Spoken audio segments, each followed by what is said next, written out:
Oh, isang tagay pa, Galina. Para tuloy-tuloy ang saya natin.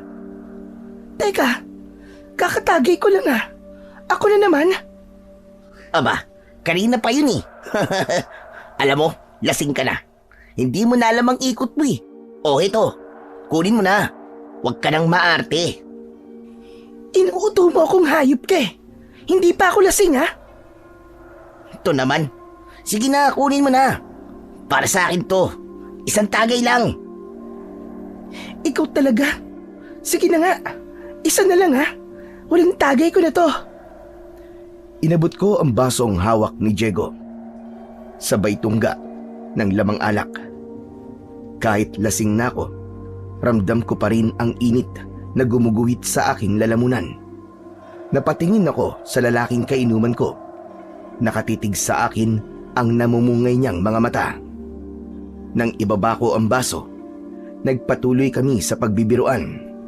Pero ilang sandali lamang, naramdaman ko ang mainit niyang palad sa aking mga hita.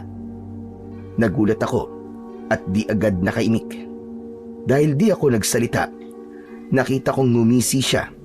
Sabay himas at bahagya pang itinaas ng kaunti ang suot kong palda. Doon ko palang naisip na binabastos na ako ng kainuman ko na si Diego. Diego, anong ginagawa mo? Tigilan mo nga yan. Huwag ka nang magalit. Ano bang masama sa ginagawa ko? Hinahawakan ko lang naman ang mga hita mo Ang ganda kasi. Sabi ng tigilan mo yan Wala kang karapatang hawakan ako. Sira ulo ka. Teka, ba't ka ba nagagalit? Close naman tayo, di ba? Close? Porkit close? Pwede mo na akong bastusin, tirong ba? Alisin mo na nga yung kamay mo sa hita ko. Babangasan kitang sira ulo ka Ang damot mo naman. Himas lang naman Hindi niya inalis ang kanyang kamay. Bagkus ay tinignan lang niya ako na para bang nang aasar. Sa inis ko, tinabig ko ang kamay niya sabay irap. Tumungga pa ako ulit ng alak. Pilit kong pinapakalma ang sarili ko. Pero imbis na mapahiya, tumawa lang siya na parang wala lang. Huwag ka na mag-inarte, Galina. Alam ko namang gusto mo din Hindi ko gustong ginagawa mo, hayop ka. Kaya manahimik ka. Sus, kunwari ka pa. Huwag ka na magmaninis. Kung talagang matino ka, hindi ka iinom at makikipagtagayan sa mga lalaki. Huwag ka nang pa-inosente, Epek. Ano? Bastos ka! Binigyan ko siya ng isang sampal na malakas. Tumigil ang lahat ng tawanan sa paligid. Natigilan si Diego. Natigilan din yung mga kainuman namin. Lahat sila, para bang hindi makapaniwala sa ginawa ko. Namula agad ang mukha niya dahil sa sampal na yon. Pero halata ko na mas nasaktan ang pride niya kesa sa pananakit ko sa kanya. Ayaw mo nang binabastos? Bakit sumasama ka sa amin? Di ba? Kaya ka nga nakikipag-inuman para... Huwag ka nang maarte. Ang totoo niyan, gusto mo magpadilig ngayong gabi, di ba? Natigilan ako sa sinabi niya. Wala akong naging reaksyon, kundi ang mapatanga at mapatitig sa kanya. Mapanukso ang mga tingin niya sa akin. Nakita kong lumingon siya sa mga kainuman namin. Ni isa sa kanila wala ding umimik. Lahat sila ay nagkibit balikat lang na para bang normal lang sa kanila ang ginagawa ng bastos na si Diego. Sira ulo kang hayop ka, Diego. Hindi yun ang dahilan kung bakit ako nakikipag-inuman sa inyo. Sus, huwag ka na nga magpalusot. Alam kong hinahanap mo yung ganito. Di ba? Matagal nang wala si Lando. Pumayag ka na. Isang gabi lang naman, Galine. Mabilis lang to. Masosolve ka sa akin. Promise. Dadaling kita sa langit. Doon na talaga ako nagalit. Bigla akong tumayo at ibinuwal ang mesa namin. Natapon ang mga alak sa sahig. Panay ang mura ko sa kanya at halos gusto ko na siyang suntukin. Pero nang makita ng mga kasama namin na parang gusto na rin akong saktan ni Diego, agad silang umawat. Oo, lasing ako, pero hindi ako pokpok. Tahimik ang paligid. Dahan-dahan kong nilapitan si Diego at tinitigan siya ng matalim. Alam mo, Diego, mag-iingat ka. Hindi mo alam kung sino ang binabastos mong hayop ka. Ha? Tinatakot mo ba ako, Hagalina? Hindi kita tinatakot. Binabalaan lang kita. Hindi mo ako kilala. At hindi mo alam kung sinong pwedeng magtanggol sa akin. Kapag nalaman niya to, sigurado akong hindi ka na makakapambastos pa ng babae kahit kailan. Sira ulo! Hindi ako natatakot sa sinasabi mo. Bahala ka. Pero kung sakaling may mangyari sa'yo, walang sisihan ha. Wala akong kasalanan. Tumalikod na ako at naglakad palayo sa kanila. Wala man lang isa sa kanila ang nagmalasakit na samahan ako pauwi. Lahat sila nakatingin lang sa akin at may ilan pang nakangisi na parabang ako ang may kasalanan sa nangyaring yun. Binaliwala ko na lang yun at nagpatuloy na ako sa paglalakad. Pero dahil sa sobrang inis ko, hindi ko maiwasang magsalita habang naglalakad. At dahil sa tama ng alak, hindi ko na makontrol ang emosyon ko. Mga walang kwentang nilalang. Akala mo kung sino mga gwapo? Akala nyo, madadali nyo ako? Wag ako, mga chong. Solido. Hindi nyo ako mauuto. Mga siraulo kayo. Mga ulol. Lasing na talaga ako noon. Umiikot na ang paligid sa paningin ko. Pero tuloy pa rin ako sa kakadaldal. Naglakad ako sa kalsada, pasuray-suray. Bigla akong ilan at napatingin sa unahan. Madilim doon kasi patay ang mga ilaw sa poste. Napansin kong parang may gumalaw sa likod ng puno. Sino nandyan? Akala mo, matatakutin ako?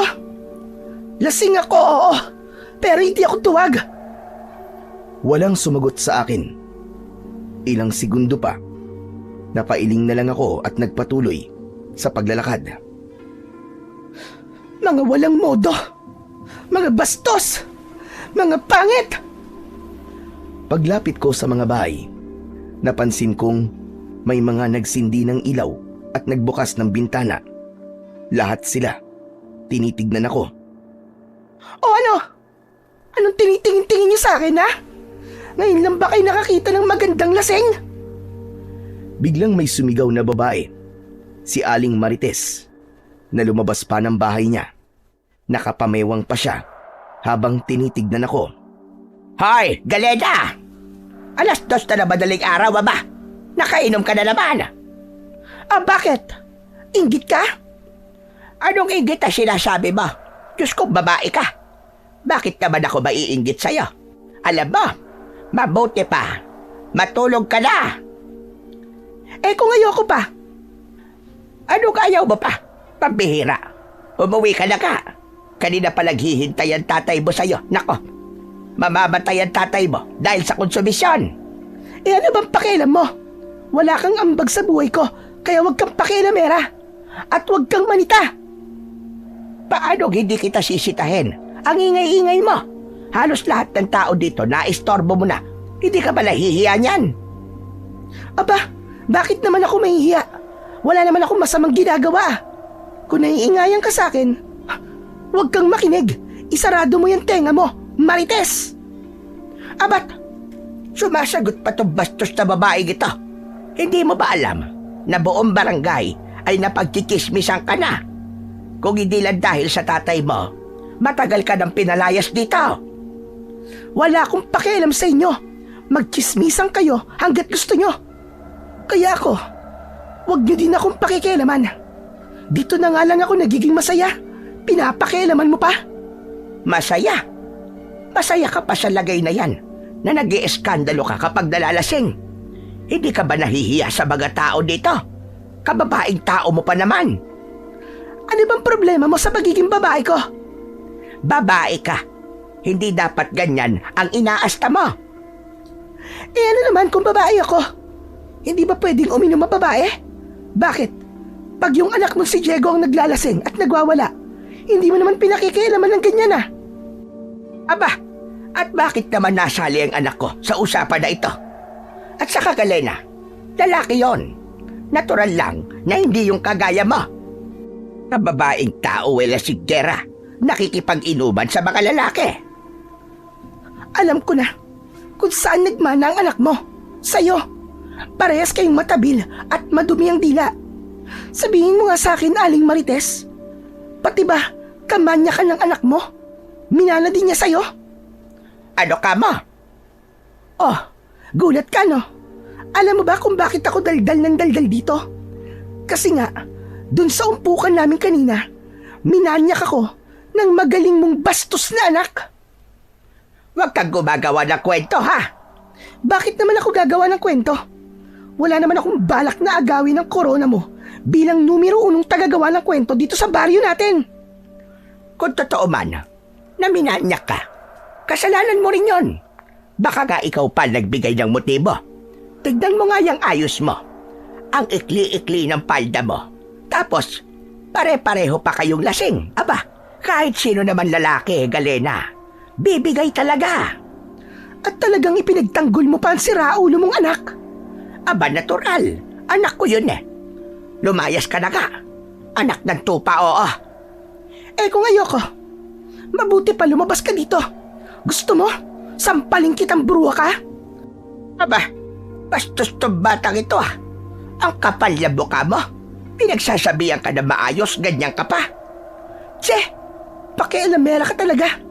Makalayas na nga dito. Yan, ganyan. Lumayas ka na dito. At sa susunod, huwag ka nang dadaan dito. Kapag inulit mo pa to, magpapatawag na kami ng tanod para damputin ka. Eh di tumawag ka. Bakit akala mo ba? Natatakot ako sa tanod? Aba talagang, hinahabon mo ba ako? Oo, hinahamon kita. Halika, lumabas ka rito. Ay, wag na. Hindi kita papatulan at hindi kita kalibel. Anong hindi kalibel ang pinagsasabi mo? Ang sabi ko, hindi ko papatulan yung sabalang ugali mo. Wala kang respeto. Maski yata sa sarili mo, hindi mo na alam galangin. Pwe! Matagal na hong nawala yun sa buhay ko. Kaya wag niyo na akong pakialaman pa. Dahil hindi mo alam kung gaano kasakit mabuhay na wala ka ng pinaniniwalaang mabuti. Natigilan si Aling Marites sa sinabi ko. Tahimik siyang pumasok muli ng kanilang bahay at isinara na ang mga pinto at bintana. Ako naman ay naglakad na din palayo. Tahimik ang kalsada, pero ang ingay sa loob ng isip ko ay tila nagsisiksikan. Yung mga ilaw ng poste, nagmumukang mga bilog na gumagalaw sa harap ko. Amoy alak ang hangin, o baka ako lang yun. Basta ang alam ko, mabigat ang dibdib ko. Para bang may gustong sumabog, pero wala akong lakas na ilabas.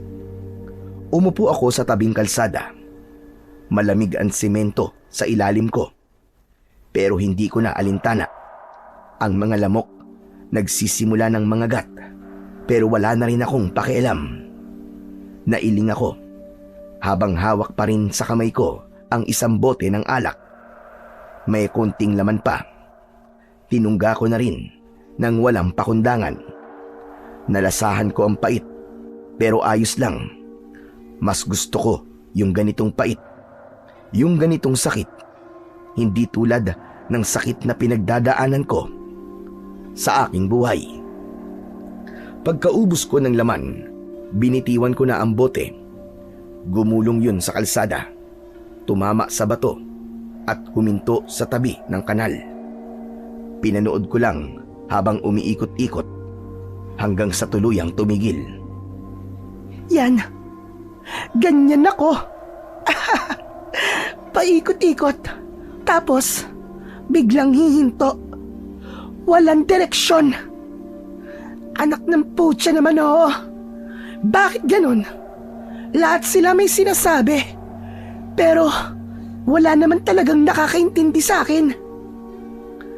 Hinaplos ko ang tuod ko. Nanginginig. Hindi ko alam kung sa alak o sa hiya. Pero totoo, nakakahiya nga. Nakakahiya ang lahat ng mga ginagawa ko.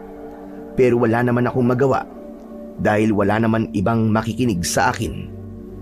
Napatingala ako sa langit. Madilim at walang bituin. Makauwi na nga lang at makatulog. Kung gigising pa ako di ayos. Pero kung hindi na, di wag. Hay nako, pesteng buhay to. Tumayo ako ng dahan-dahan at habang naglalakad ako papunta sa dulo ng kalsada, narinig kong may humintong motor sa tabi ko. Miss, mukhang napasobra ka. Ayos ka lang ba? Napahinto ako. Lumingon ako sa kanya at sinipat siya mula ulo hanggang paa. Medyo matangkad, maputi at mukhang bagong gupit. Magandang lalaki siya. Pero agad akong nairita. Ano bang pakialam mo?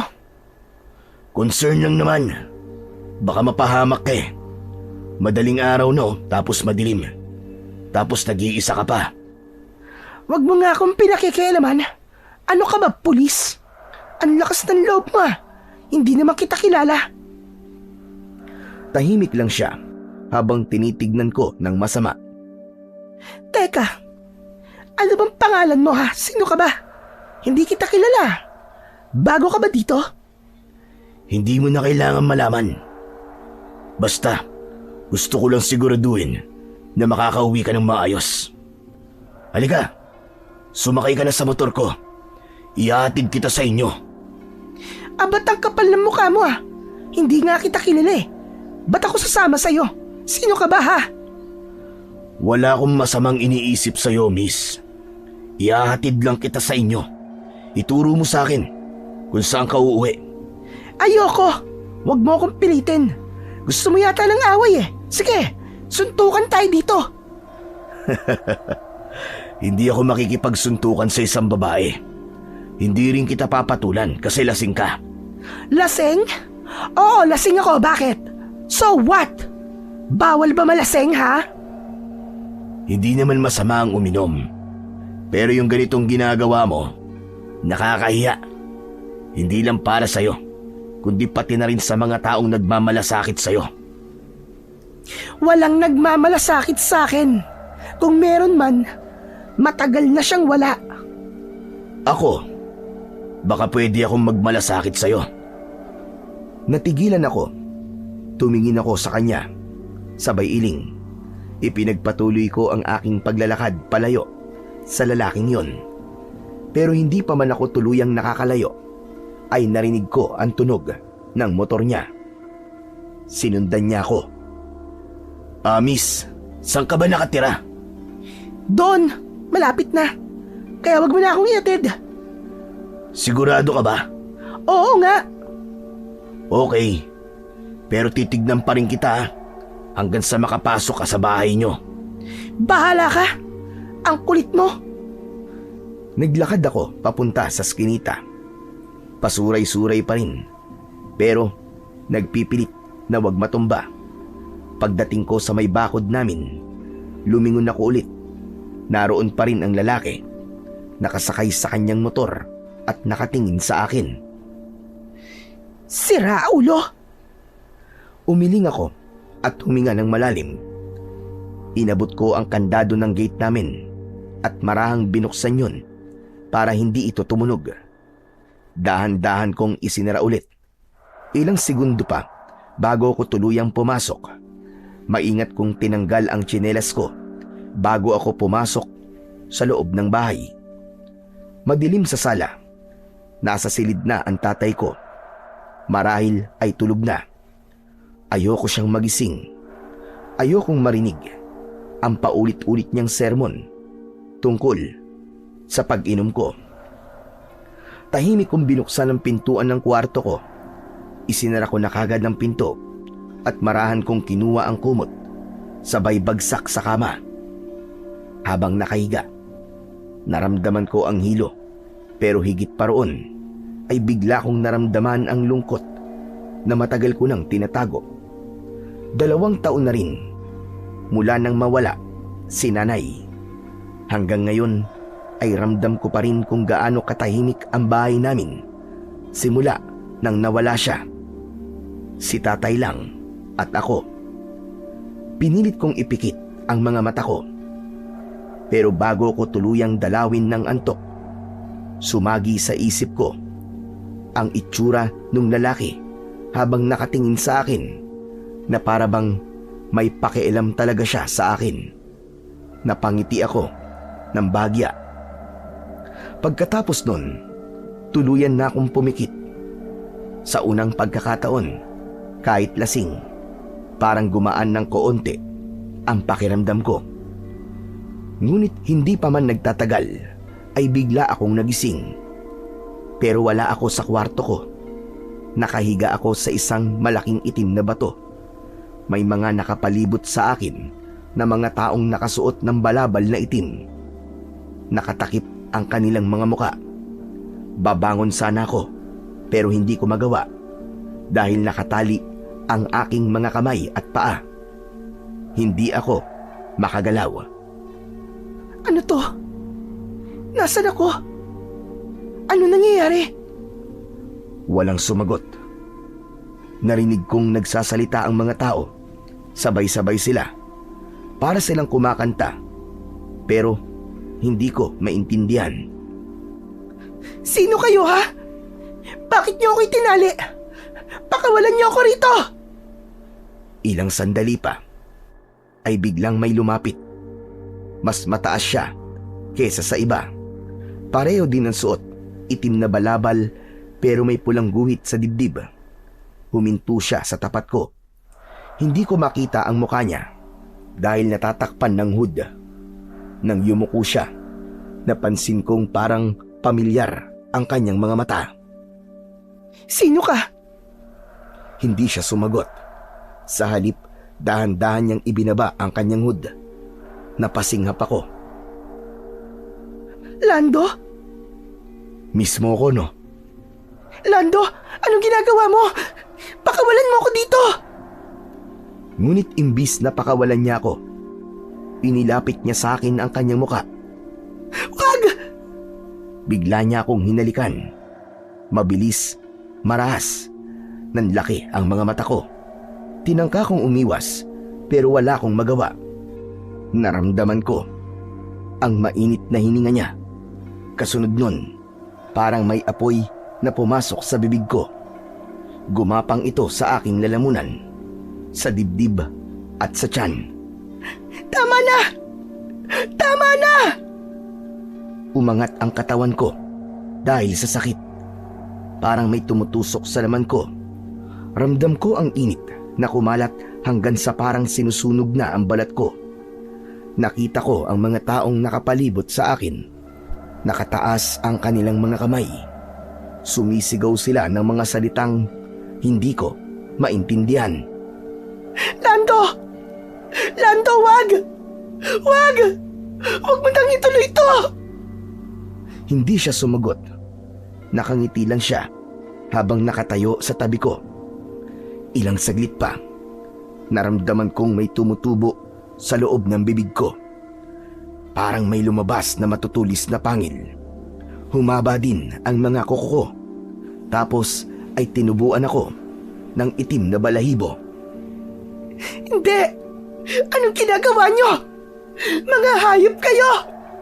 Ayoko nito! Ayoko!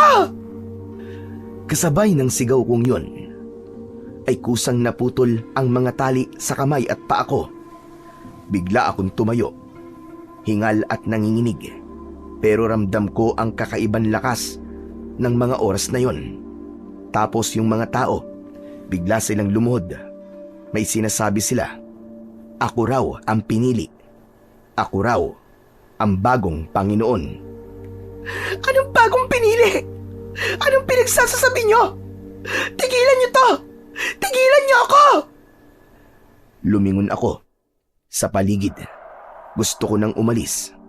Inisip kong tumakas, pero nakita ko si Lando. Nakatingin sa akin. Nakangiti. Pero ang laman niya, ang kulay niya, hindi na din normal. Kulay abo, parang patay. May mahahaba din siyang mga kuko.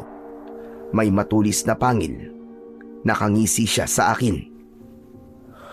Wala ka nang magagawa, Galena. Tadhana mo to. Tadhana? Sira ulo ka ba?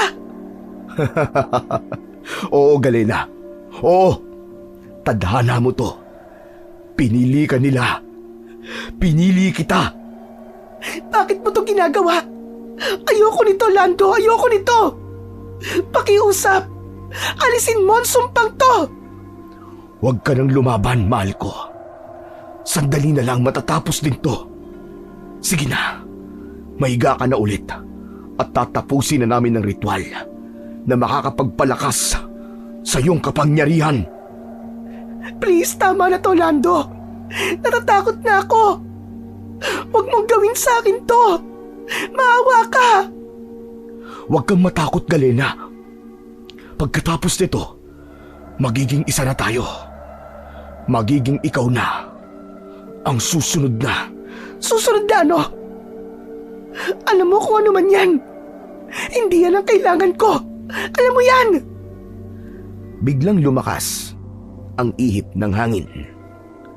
Paglingon ko sa isang sulok ay may lalaking naglalakad papalapit. Malabo ang mukha niya pero may suot siyang medalyon na nagliliwanag. Hindi ko matignan yun. Talagang nakakasilaw at masakit sa mata. Sino ka? Ako ang tatapos sa sumpa, Galena. Halika, lumapit ka sa akin. Huwag mo siyang pakinggan, Galena. Papatayin ka niya, Galena. Huwag kang lumapit sa kanya. Manahimik ka. Hindi ko papayagang mangyari ang masama niyong balak. Siya ang pinili. Hindi mo siya pwedeng kunin sa amin. Nang sabihin yun ni Lando, biglang nagkagulo. Yung mga tao sa paligid, narinig kong nagsisigawan sila. Lalo akong nataranta. Hindi ko na alam ang mararamdaman ko ng mga oras na yon. Sobrang ingay. Tinakpan ko ang mga tenga ko. Hindi ko na kinakaya. Para bang sasabog na ang ulo ko sa dami ng boses na nagsisigawan sa paligid. Tumigil na kayo! Tumigil na kayo! Tama na! Mabilis akong umatras. Halos madapa ako sa pagtakbo. Pero wala na akong pakialam. Gusto kong makalayo sa kanila. Sa lugar at sa mga matang nakatingin sa akin na hindi ko alam kung gusto kong sambahin o lamunin. Maya-maya pa ay narinig kong may mga yabag na humahabol sa akin.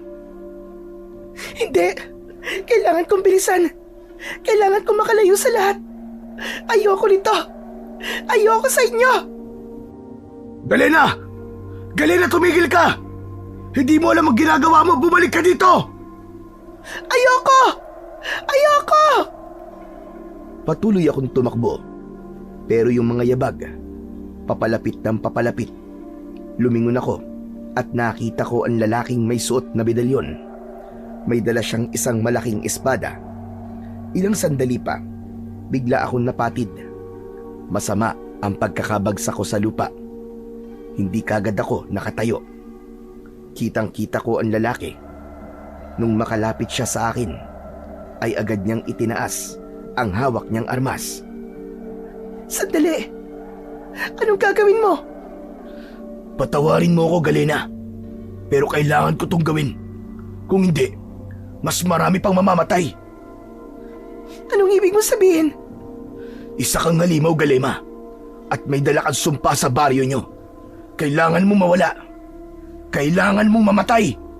Sandali, wag! Hindi ako halimaw! Hindi ko to gusto! Parang awa mo na! Wag mo akong saktan! Hindi ko din to gusto, Galena. Pero nandyan na yan. Hindi na mababawi. Pakiusap! Wag! Awa ka! Walang isang kisap mata. Bigla niyang iwinasiwas ang dala niyang espada. Naramdaman ko sa aking leeg ang matalas at malamig na bakal. Sa pagkakataong yun ay para bang bumagal ang oras. Agad na bumulwak ang dugo mula sa aking leeg. Nahulog ang ulo ko sa lupa at nagpagulong-gulong. Bigla akong napabangon. Isa pala yung masamang bangungot. Ang katawan ko nanginginig. Tuyong-tuyo din ang aking lalamunan. Agad kong hinawakan ang leeg ko. Buo pa naman. Walang laslas at lalong higit. Nakakabit pa din sa aking katawan. Diyos ko! Salamat po! Panaginip lang pala. Bumangon ako. Gusto kong uminom ng tubig. Dahan-dahan akong naglakad palabas ng pintuan ng aking silid. Paglabas ko ng pinto, hinanap ko kagad si tatay. Pero wala siya. Dumiretso ako sa kusina para uminom. Nang matapos ay sumilip ako sa labas. Umaga na pala. Tay? Tatay Ben? Walang sumagot sa akin. Lumabas ako ng bahay at hinanap siya sa aming bakuran. Pero wala din siya doon. Napakunot noo ako. Kadalasan kasi, kapag nahuhuli akong gumising sa tatay ko, ay nakikita ko na siyang abala sa mga gawaing bahay. Naghanap pa ako sa likod at ganun din sa harap ng bahay namin. Pero wala siya. Maya-maya pa ay napansin ko ang ilan naming kababaryo na nagtatakbuhan sa iisang direksyon. Lumapit ako sa may gate para makiusyoso. Isang bata ang hinarang ko at tinanong ko kung ano ba ang nangyayari. Nagulat ako nang sabihin niyang papunta siya sa ilog dahil meron daw doon natagpuan na bangkay. Bumilis ang tibok ng puso ko nang marinig ang sinabing yun ng bata. Kinabahan ako.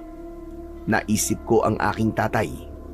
Sinundan ko ang agos ng tao papunta sa may ilog. Diyos ko! Sino kaya ang biktima? Wag naman sana. Nang makalapit ako, ay nakita ko ang bangkay. Nakahandusay ito sa batuhan. Maputla na ang kanyang kulay. Tapos may malaking sugat ito sa leeg, pababa sa kanyang tiyan. Walang natirang lamang loob, para bang nilapa ng kung anong nilalang.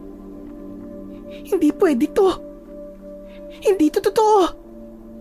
Maya-maya pa, may narinig akong iyak sa gitna ng mga tao. Mukhang bagong dating lang din ito. Anak ko!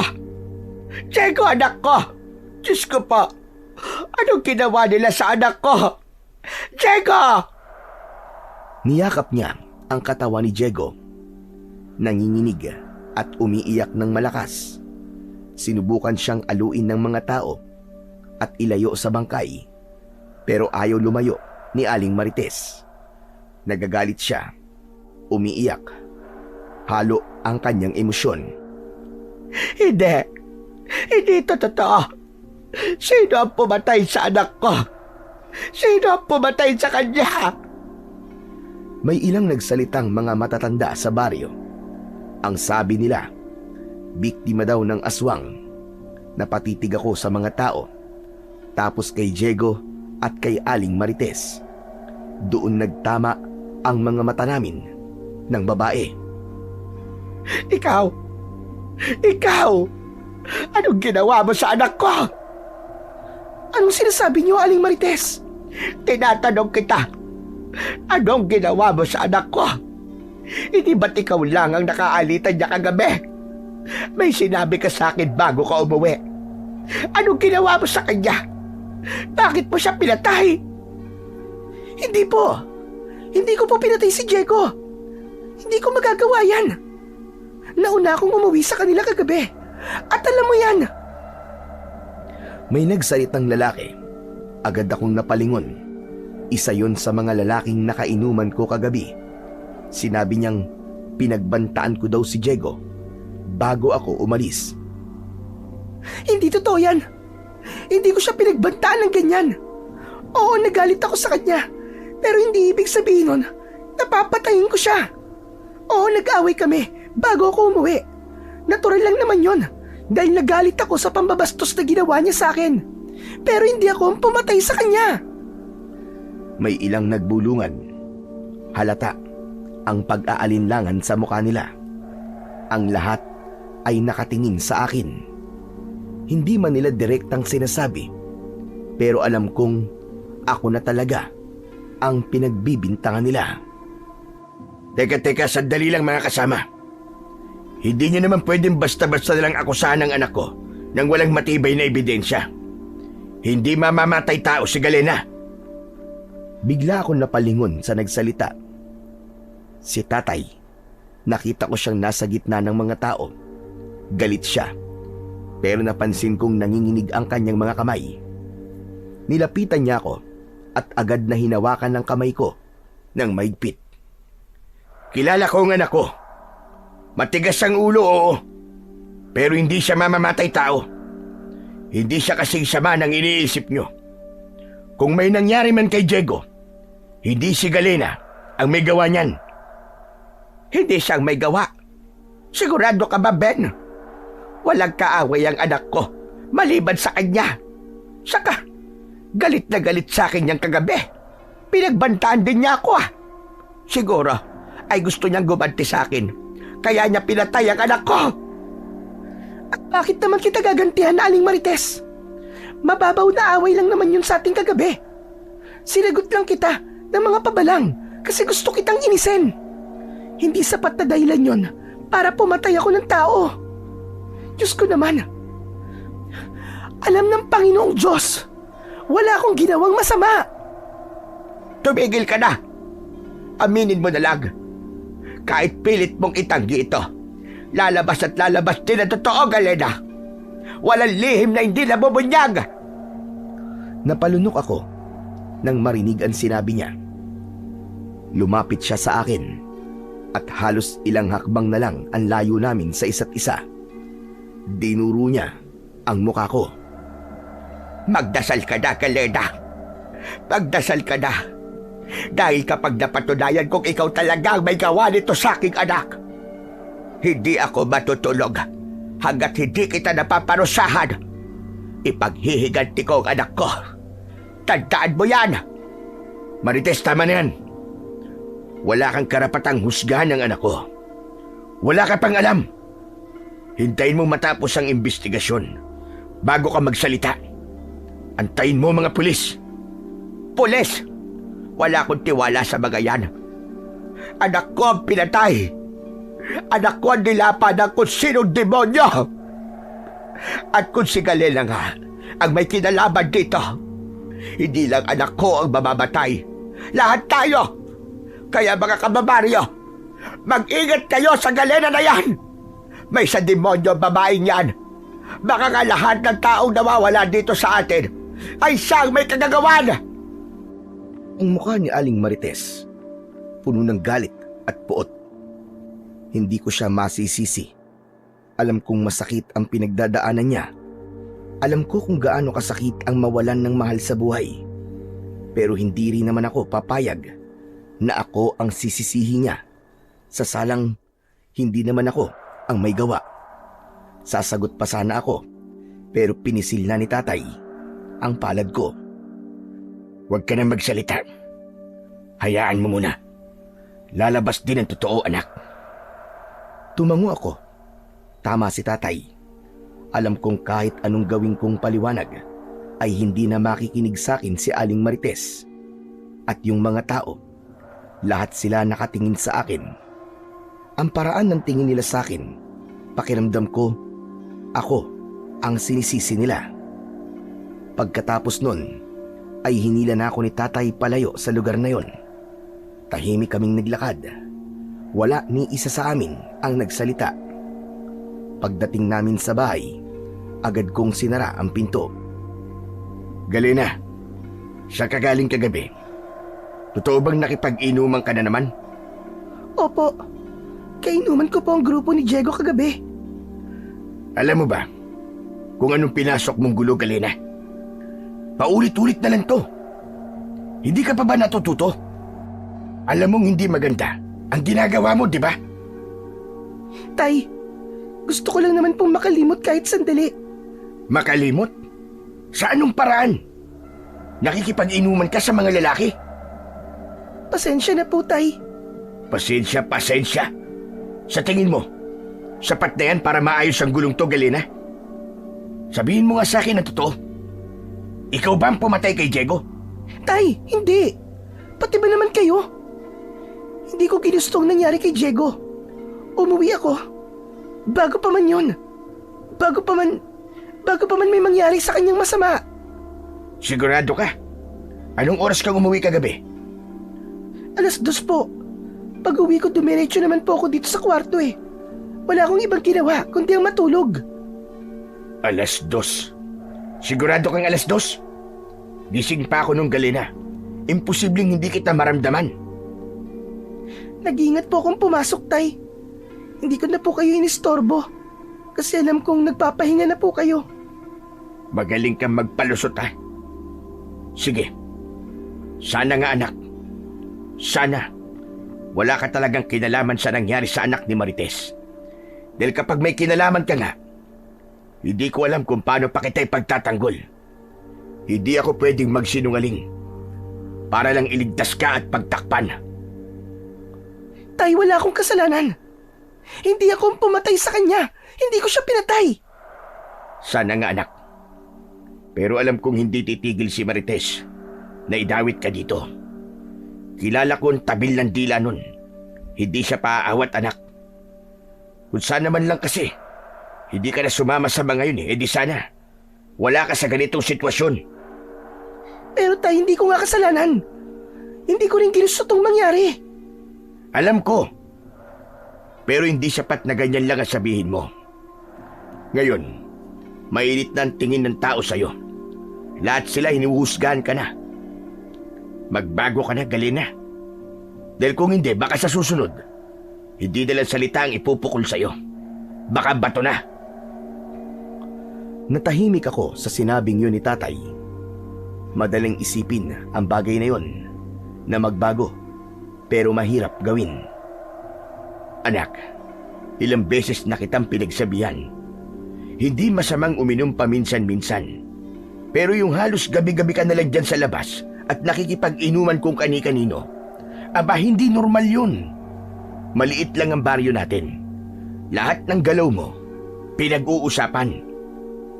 Alam ko naman yun, Tay. At wala naman akong pakialam kung pagchismisan nila ako eh. Okay lang sa'yo? Paano naman ako? Ako ang nakakahiya, anak. Alam mo ba kung ano sila sabi nila? Hindi raw ako marunong dumisiplina ng anak. Wala raw akong kwentang ama. Tay, hindi ko sinasadyang mapahiya kayo. Hindi mo sinadya, pero paulit-ulit mong ginagawa.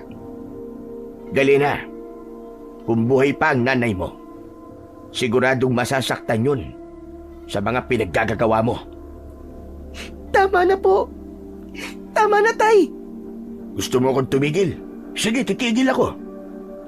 Pero huwag ka na rin uminom ng alak. Huwag ka na rin munang lalabas.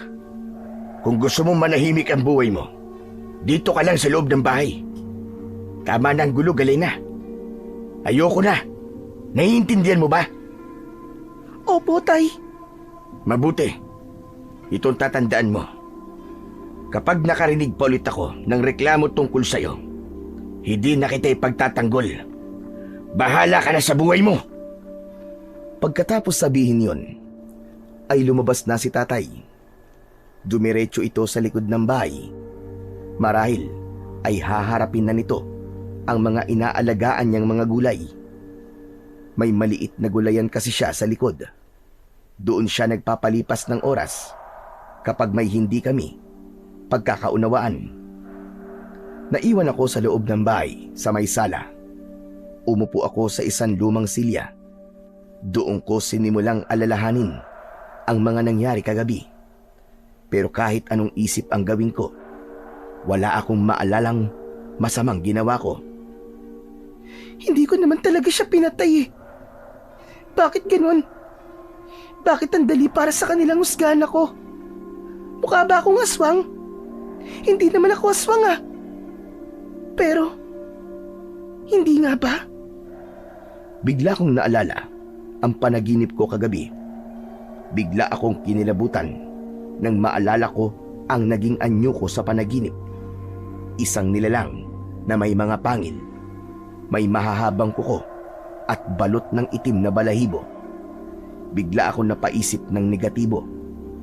Pero bigla ko din yung binawi at sinabi sa sarili ko na hindi talaga ako ang pumatay kay Diego. Tumayo ako at lumapit sa bintana. Nagkakagulo pa din ang mga tao sa kalsada.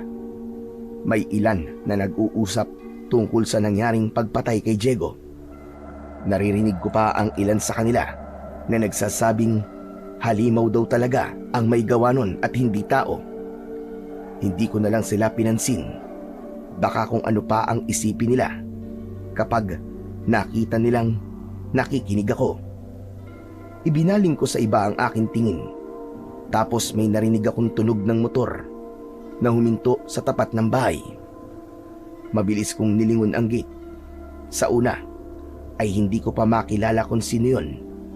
Pero nang tumigil ang motor, agad kong nakilala ang lalaki. Siya yung nag-alok kagabi na ihatid ako pauwi. Natuwa ako. Naisip kong pwede niyang patunayan ang alibay ko na nakauwi ako bago pa man may mangyaring masama kay Diego. Siya ang makapagpapatunay. Agad akong lumabas ng pintuan at tumakbo sa harap. Pero pinaandar na niya ang motor niya, sabay alis. Hoy! Sandali lang!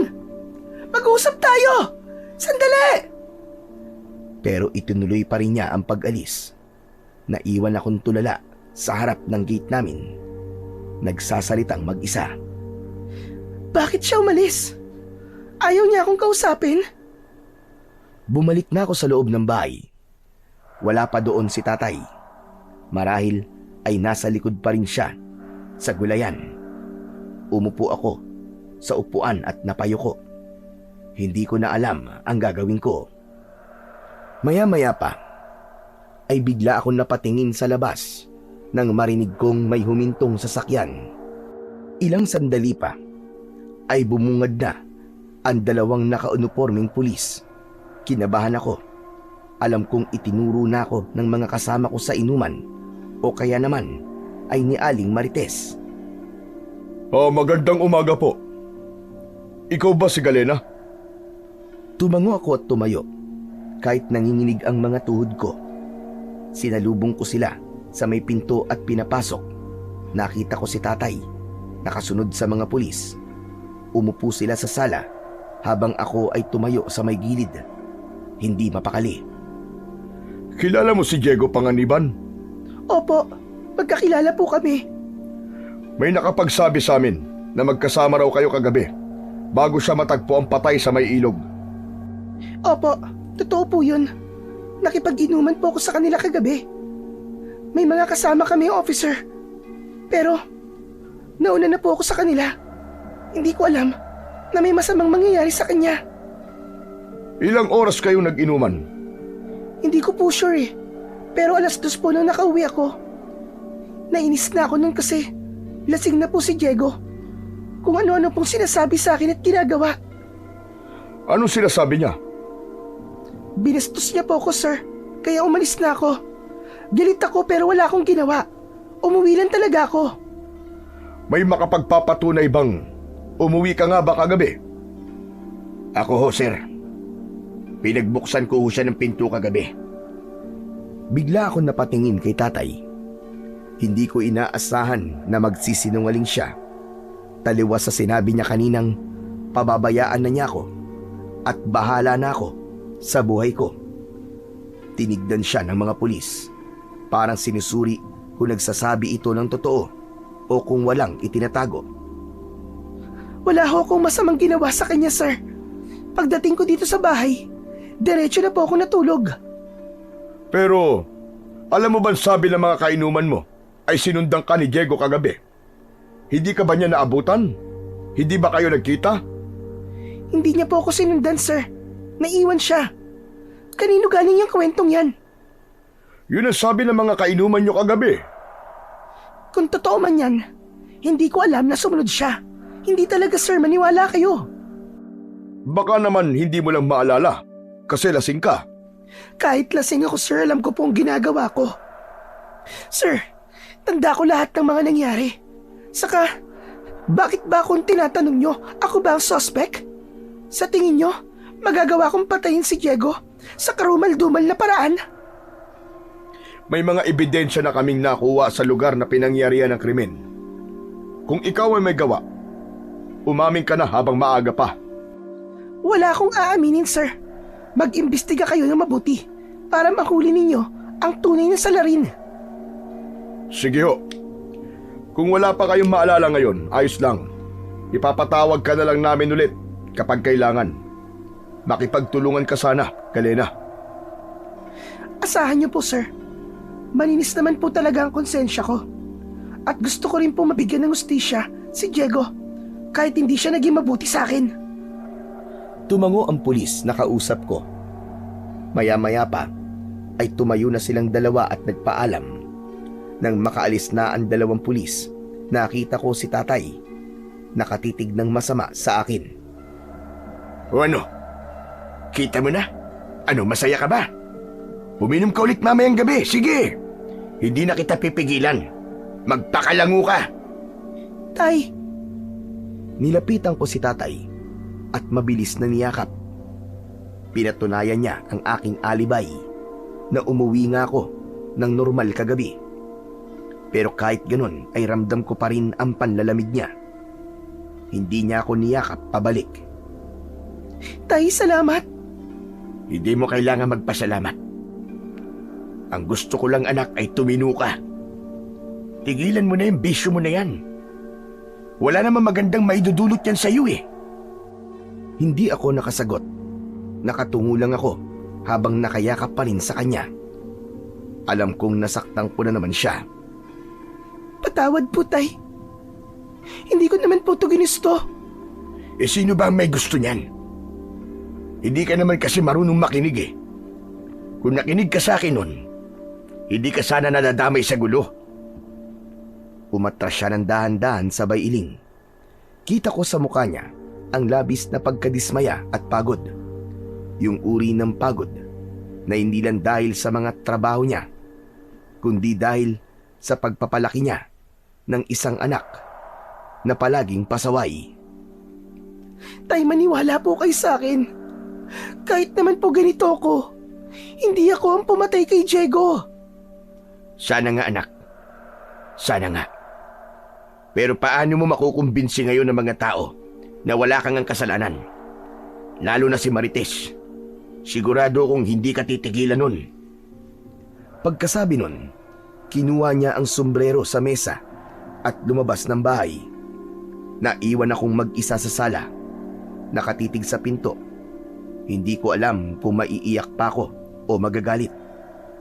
Sa labas, narinig kong nag-uusap ang mga tao. May mga babae na panay pa ang silip sa loob ng bahay namin. Pinag-uusapan nila ako. At ako talaga ang pinaghihinalaan nila. At yun ang pinakamasakit. Hindi ko alam kung paano ko pa mapapatunayan na hindi ako ang may sala. Pinikit ko ang mga mata ko at huminga ng malalim. Gusto kong sumigaw. Gusto kong sabihin sa kanila na mali sila. Pero alam kong kahit anong sabihin ko, hindi nila pakikinggan. Lumapit ako sa bintana sa kabila ng takot at kahihiyan. Bigla kong naalala ulit yung lalaki na naghatid o sumunod sa akin kagabi. Kung sakaling makita ko siya ulit, baka siya lang ang tanging makapagpapatunay na nagsasabi ako ng totoo. Siya lang ang pwedeng magligtas sa akin sa lahat ng ito. Sana bumalik ka. At sana, tulungan mo ko. Ilang minuto ang nakaraan. Matapos umalis ang mga pulis, biglang may malakas na sigaw akong narinig mula sa labas ng bahay. pagdungaw ko sa bintana, si Aling Marites pala. Galit na galit siyang sumugod. Lumabas ka dyan, Galena! Mag-uusap tayo dalawa! Aling Marites, wala naman po tayong dapat pag-usapan eh. Hindi ako ang pumatay sa anak nyo. Kaya wag nyo akong paginitan. Sinungaling ka! Hindi lahat maloloko mo, Galena. Alam ko may tinatago kang kababalaghan. Sisirain ko ang buhay mo. Sinusumpa ko. Tama na ho. Wala naman kayong ebidensya para pagbintangan nyo ako. Huwag nyo akong isumpa ng ganyan. Wala pa siya ngayon. Pero kapag napatunayan ko may kinalaman ka sa pagkamatay ni Diego, ako mismo magpapabarang sa'yo! Nagkagulo sa labas. Yung mga kapitbahay at kababaryo naming chismosa nagsilapitan sa amin. Tama na po. Wala akong kasalanan. Hindi ko siya pinatay. Sinubukan kong magpaliwanag, pero lalo lamang siyang nagalit. Hindi mo ako maloloko. Hindi mo ako mapapaniwala sa mga kasinungalingan mo na yan. Hayop ka, Galena. Lintik lang ang walang ganti. Hindi ko na alam kung ano ang isasagot ko. Parang gusto ko nalang lumubog sa hiya at takot habang patuloy siyang nagwawala. Hindi ako lumabas ng bahay. Pinilit kong pakalmahin ang sarili ko para hindi ko mapatulan ang matanda. Alam ko ang sakit na nararamdaman niya. Kaya naman, pinilit ko ang sarili kong unawain na lang ang lahat. Pagkalipas ng ilang minuto, sa wakas, kusa na din siyang umalis. Doon lang ako nakahinga ng maluwag. Pero hindi pa rin mawala sa isip ko ang sinabi niya. Habang nakaupo ako, muli ko ulit naisip ang lalaki. Siya lang talaga ang makapagpapatunay na nagsasabi ako ng totoo.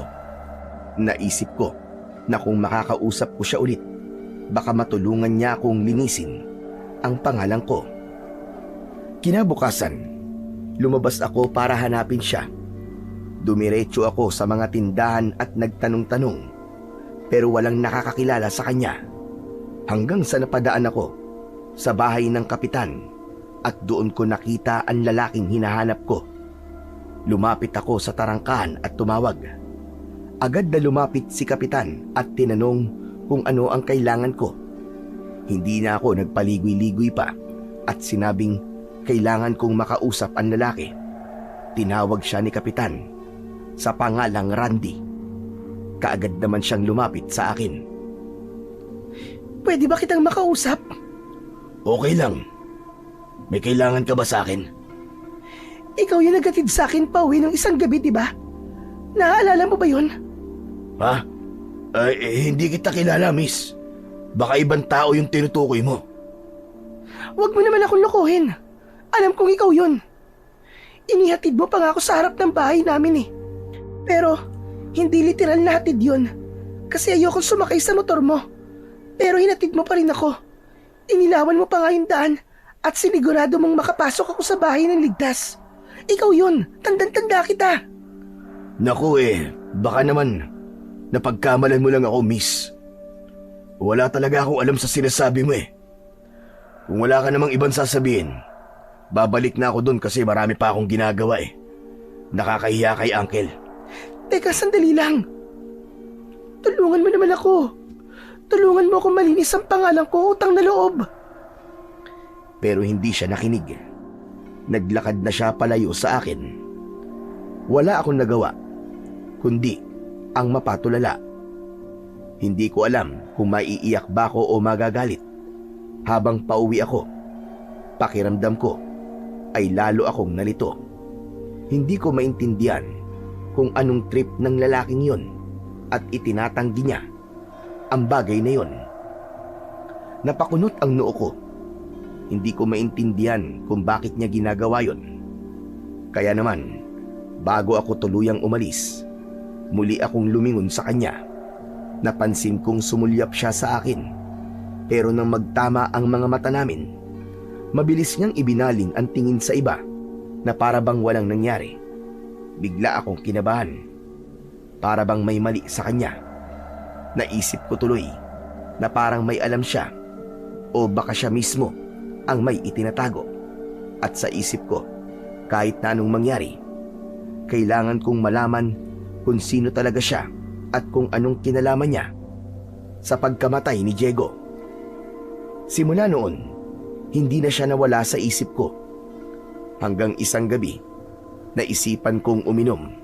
Galing ako sa tindahan, bumili ng isang bote ng gin. Uuwi na sana ako para doon na lang sa bahay mag-inom. Pero bigla kong nakita si Randy na naglalakad papasok sa isang iskinita.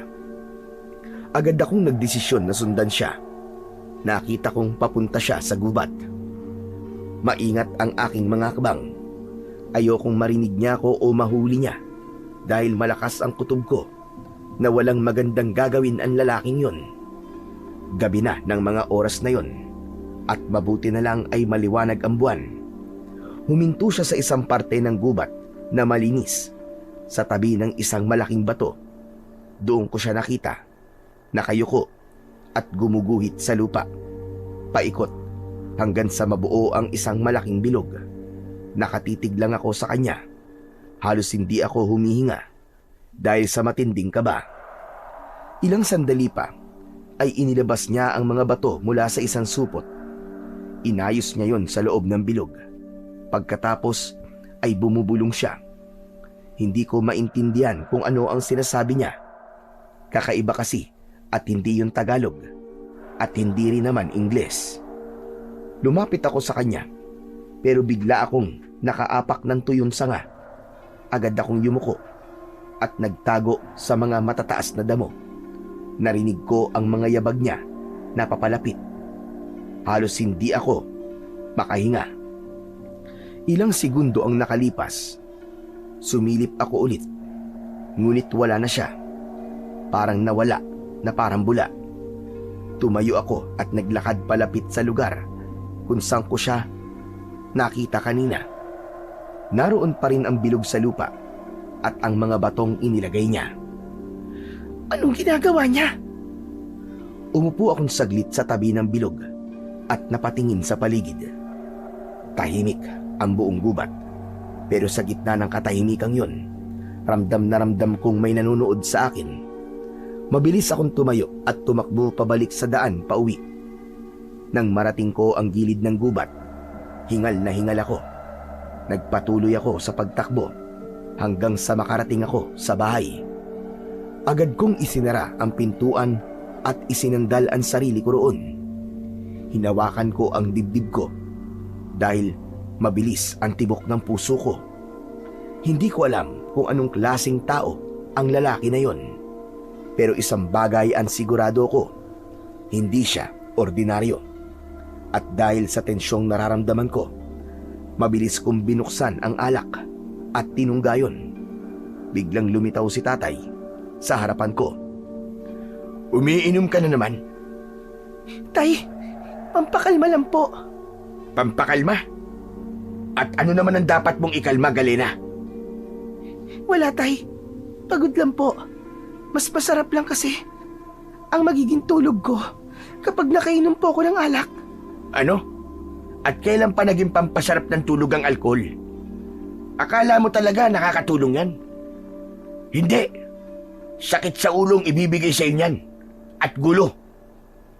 Tay, huwag niyo naman po akong sermonan ngayon, oh.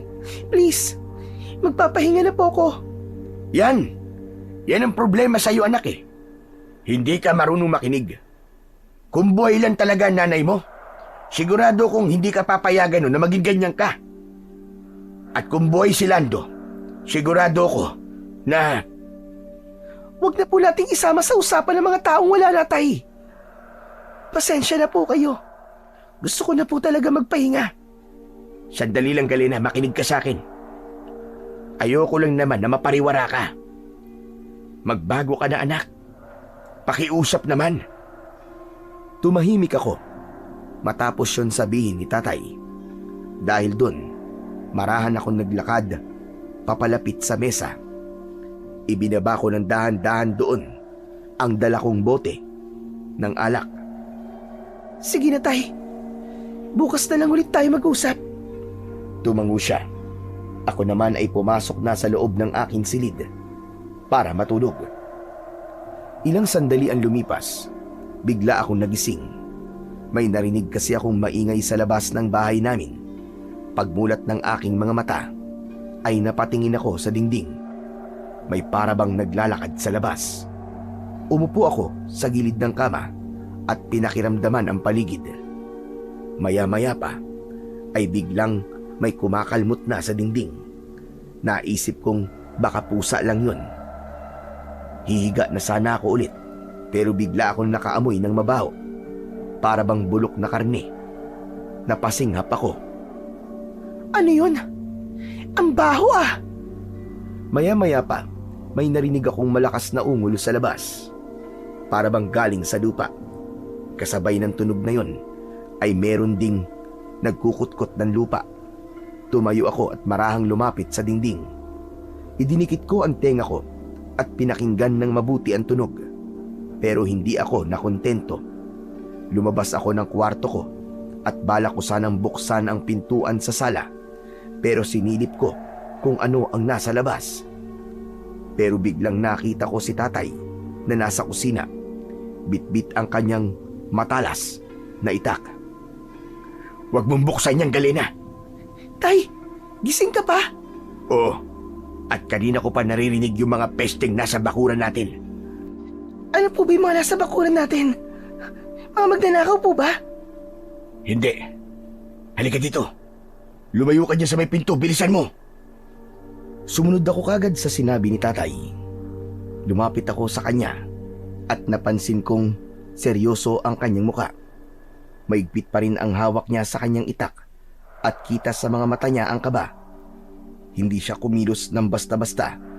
Nakatingin lang siya sa pinto. Pinakikiramdaman ang tunog sa labas. Kita ko kung paanong gumalaw ang panga niya. Mahigpit, tila pinipigilan ang sarili na magalit o matakot. Tay, ano po ba kasing nangyayari? Hindi siya kagad sumagot. Bagkus ay siya naman ang lumapit sa pinto. Dahan-dahan niyang itinapat ang tenga niya roon. Maya-maya pa ay lumingon siya sa akin. Maputla ang mukha niya. Parang biglang nawalan ng dugo. Masama to, anak. Hindi tao nasa labas. Ano pong ibig niyo sabihin, Tay? Kilala ko ang amoy nila. Pati ang kanilang mga tunog. Anak, mga aswang ang nasa labas. Pero bakit? Anong kailangan nila? Ano? Anong aswang? Tay naman eh. Huwag nga kayo magbiro ng ganyan. Totoo ang sinasabi ko, Galina. Nung bata pa ako, nangyari ng ganito. May mga aswang na nanggulo sa baryo namin noon. Tandang-tanda ko ang lahat ng detalye. Hinding-hindi ko yun makakalimutan. Hindi ako nakakibo. Biglang bumigat ang dibdib ko. Naalala kong bigla ang aking panaginip. Hindi. Hindi maaari, Tay. Napatingin sa akin ang tatay ko. Nagtataka siya kung bakit ganun na lamang ang reaksyon ko. Lito, takot at malalim ang hininga. Biglang may malakas na kaluskos sa labas. Kasunod ang malalim na ungol at alulong ng mga aso. Anong gagawin natin? Hindi sila pwede makapasok dito sa loob, Tay. Lumapit ulit ang aking tatay. At sa tabi ko, paulit-ulit niyang sinabi na wag akong aalis sa tabi niya. Muling kumalabog ang dingding, mas malakas. Parang may kung anong malakas na nilalang na gustong wasakin ito. Ilang sandali pa ay bigla akong napasigaw nang biglang umuga ang bubong ng bahay namin at mula sa kisame ay may mga alikabok na bumagsak. Hinawakan ako ni tatay sa balikat. Maigpit habang dahan-dahan siyang umabante sa gitna ng sala. Tibayan mo ang loob mo, anak. Malalampasan natin ito. Manalangin ka. Isang malakas na kalabog pa ang aming narinig at tuluyang nawasak na nga ang dingding. Pagtingin namin, agad na bumungad ang tatlong nilalang na akala ko'y sa panaginip ko lang makikita. Mabalahibo ang kanilang katawan malangis at madulas. Meron silang mahahabang kuko. Matatalas ang mga pangil, mahahabang dila at naglalaway na bibig. Mabaho ang amoy nila, para bang amoy na nabubulok na karne. Halos masuka kami ni tatay. Higit sa lahat, mapupula at nagbabaga ang kanilang mga mata. Nanginginig akong umatras. Hindi ko maigalaw ang katawan ko sa sobrang takot. Tay! Mga aswang nga! Oo, kaya huwag kang lalayo sa akin, anak. Kahit anong mangyari, huwag kang tatakbo. Habang nagsasalita siya, may narinig pa akong kaluskos mula sa likuran nila. Nang tignan kong mabuti, may mga anino na papalapit. Napagtanto kong hindi lang 3 ang mga aswang. Marami sila. Nang biglang sumigaw ang isa sa kanila, halos mabingi ako. Para silang hayop na galit na galit. Kasunod nun, sabay-sabay silang gumalaw, palapit sa amin. Agad na sumugod si tatay. Isa sa mga aswang ang agad niyang nataga. Pero hindi man lang nito ininda ang sugat. Sa halip ay napatingin ito kay tatay. Nakangisi at umungol ng malakas. Lumayas kayo dito sa bahay ko! Magsilayas kayo! Biglang bumukas ang mga bintana namin at nakita kong sumilip doon ang napakarami pang nilalang. Ay! Ang dami nila! Diyos ko! Hindi natin sila kaya! Galena, tumakbo ka sa kwarto mo, bilisan mo! Pero huli na. Isang aswang ang agad na nakalapit sa akin at hinawakan ako sa aking kamay. Bitiwan mo ako, hayop ka! Tay! Tulong! At sa sandaling yon, nagsimula na ang pinaka nakakatakot na gabing dumating sa buhay naming mag-ama. Bitiwan niyo ang anak ko! Mga hayop kayo! Galena! Galena! Tay! Biglang kinalmot ng aswang si tatay sa braso. Napasigaw siya sa sakit at nabitiwan ang hawak niyang itak. Napasigaw din ako at mabilis na binawi ang kamay ko sa aswang. Mabilis akong nakalapit kay tatay, pero hindi ko alam kung paano ko siya matutulungan. Nakita kong dumadaloy ang dugo sa braso niya. Malalim ang sugat at nangitim kagad ang paligid. Pilit niyang inaabot ang itak sa saig, pero bago pa niya ito makuha, may isang aswang ang biglang tumalon sa tabi namin at hinablot muli ang braso ko. Mabilis akong hinila ng nilalang na yon. Halos mapunit ang suot kong damit. Sinubukan kong muling kumawala, pero parang bakal ang nakahawak sa akin. Bitiwan niyo ang anak ko! Mga demonyo kayo! Bitiwan niyo ang anak ko!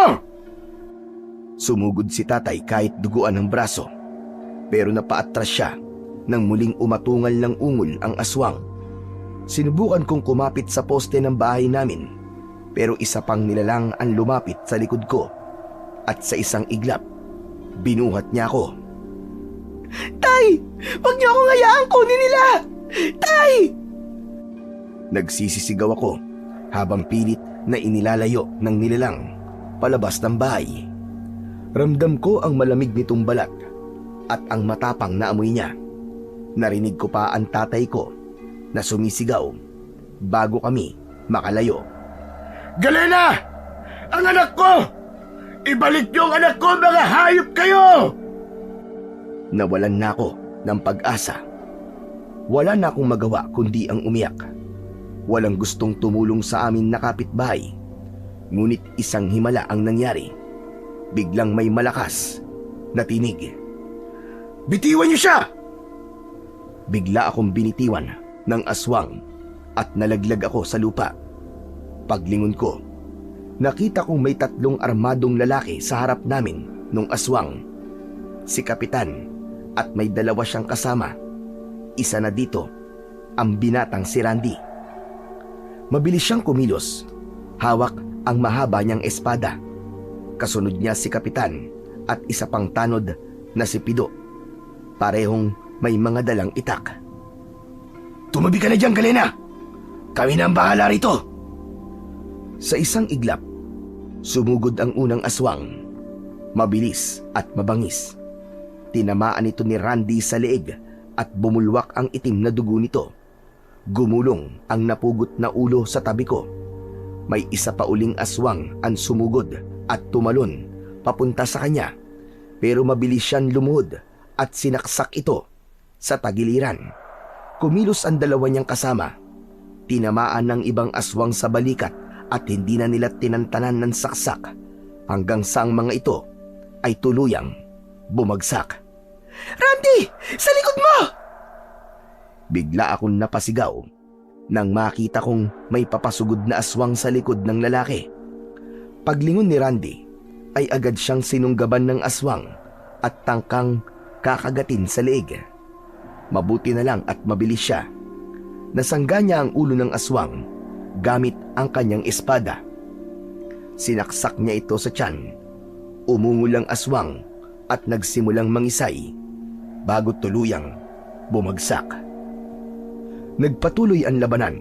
3 pang aswang ang lumitaw, pero hindi na natuloy ang pagsugod ng mga ito nang marinig nilang may mga tao pang paparating. May mga dalang sulo at may mga hawak na sandatang pamatay sa aswang. Tapusin na natin to! Ngunit ang mga natitirang aswang, nagsimula na silang umatras. Umaatras sila! Habulin nyo! Dali! Huwag nyo nga hayaang makatakas! Ngunit ang mga aswang, bigla silang nagbago ng anyo. Naging ibon silang lahat at lumipad ng mataas, papunta sa direksyon ng gubat. Mabilis na lumapit sa akin si Randy at aalalayan sana akong tumayo, pero hinawi ko ang kanyang kamay at tumayo akong mag-isa. Mabilis akong tumakbo pabalik ng bahay. Tay! Ayos ka lang ba? Tay! Ang dami mong dugo! Galena, ayos lang ako anak. Ang braso mo, Tay! Kailangan magamot ka agad yan! Wala tayong gamot anak. Hindi ito ordinaryong sugat lang. Dahil nararamdaman ko yung parang apoy na mainit na gumagapang sa laman ko. Kaya niyo po yan, Tay! Hahanap ako ng paraan! Hihingi po ako ng tulong! Huwag ka na munang lumabas. Baka balikan ka nila anak. Teka, paano ka nga pala nakatakas sa mga aswang na yun? Tinulungan po ako nila Kapitan, Tay. Nasa labas sila, saktong nagroronda, kasama ng mga tanod. Salamat sa Diyos anak. Makinig ka. Kung may mangyari mang masama sa akin, ipangako mo anak, na aayusin mo na ang buhay mo. Maging matatag ka sa buhay anak. Tatay naman eh. Ano ba sinasabi niyo? Walang mangyayari sa inyo, Tay. Hindi ko hahayaan na maulit ang nangyari kay nanay sa inyo. Hindi. Hindi ako papayag. Anak, hindi ko hawak ang kapalaran ko o ang kapalaran ng nanay mo. Pero kung ito ang gusto ng Diyos, ayos lang anak. Tatanggapin ko. Kaya kung sakali man, Tama na po, Tay. Huwag niyo na pong tapusin yung sasabihin niyo. Hindi ako papayag. Hindi! Hinawakan ko ang braso ni tatay. Sinubukan kong pigilan ang pagdurugo gamit ang malinis na damit. mahal na mahal kita anak. Ano ba, Tay? Itigil niyo na nga po muna ang pagsasalita niyo. Magpahinga ka lang, Tay. Hahanap ako ng gamot. Dahan-dahan akong bumitaw kay tatay upang puntahan sana si Aling Rosa, ang nag-iisang albularya sa baryo namin. Pero nag-alala ko nang biglang pumikit si tatay at tila nawalan ng malay. Tay! Tay, gising! Tay, gumising ka! Tay! Sinubukan kong yugyugin ito pero hindi siya nagigising. Labis ang takot at pag-aalala ko ng araw na yon. Diyos ko! Huwag niyo pong kunin ang tatay ko! Nakikiusap ako! Huwag ngayon! Habang umiiyak ako, biglang may nagsalita sa likod ko. Nakita ko si Kapitan, kasama ang kanyang pamangkin. Agad na lumapit ito sa tatay ko at sinuri ang kanyang sugat. Nakalmot siya ng aswang. Kumakalat na sa kanyang dugo ang lason. Kailangan siya magamot kagad dahil kung hindi, mamamatay siya at magiging isa sa kanila. Ano? Anong magiging isa sa kanila? Ang kamandag ng aswang ay maaaring makapatay. Pero pwede rin gawin itong aswang ang nakagat o nakalmot. Magiging aswang ang tatay ko? Hindi. Ayoko. Kumuha ka na makabuhay. Damong Maria, at kung merong sambong dali mo dito, hugasan mo muna ng mabilis, tapos pakuluan mo sa maliit na kaldero. Dapat mainit pa yon bago ko ipahid dito sa sugat ng tatay mo. Bilisan mo. Pero, kaya mo bang tanggalin ang lason? Magagamot mo ba ang tatay ko? Wala kang tiwala sa akin? Nagtatanong lang naman ako. Ano, kaya mo ba? Kung ayaw mo mamatay ang tatay mo, gawin mo na lang ang sinabi ko sa'yo. Huwag ka ng maraming satsat. Natigilan ako sa bigla niyang pagsigaw na yon. Pinamukha niya sa akin na wala na akong oras para magtanong pa. Kaya naman, agad akong lumabas ng bahay. Kahit madilim pa, ay hinanap ko isa-isa ang mga halamang gamot na sinabi niya. Mabuti na lang at masipag magtanim ng mga halamang gamot ang tatay ko. Kaya alam ko na nasa bakuran lang namin makukuha ang mga halamang yon. Pagbalik ko sa loob ng bahay, ay agad kong pinakuluan ito sa maliit na kaldero. Nakita ko siyang naghahanda ng malinis na tela. Seryoso ang kanyang muka. Pareho kaming hindi nagsasalita. Nang kumulo na ang tubig, agad ko na itong dinala sa kanya. Maingat na ibinuhos nito ang pinakuluan sa braso ni tatay. Ano ka ba? Anong ginagawa mo? Lalong masasaktan ang tatay ko niyan eh. Hindi mo naiintindihan. Kailangan kong gawin to. Alam mo ba talaga yung ginagawa mo? Baka hindi niya makaya. Mainit yan. Mas mabuting masaktan siya ngayon kaysa lamunin ng sumpa mamaya. Habang pinupunasan niya ang sugat gamit ang malinis na tela, kumuha siya ng ilang nilagang dahon at may dinukot siya sa bulsa niya. May kinuha siyang 3 bato na maliliit. Ipinatong niya yon sa braso ng tatay ko. Tapos ay nagsalita siya. Hindi ko maintindihan ang sinasabi niya. Ibang wika kasi ang gamit niya at para siyang nagdarasal. Biglang nagmulat ng mata ang tatay ko at laking gulat ko nang makitang itim na ang kanyang mata. Ano nangyayari? Bakit ganyan? Huwag kang maingay.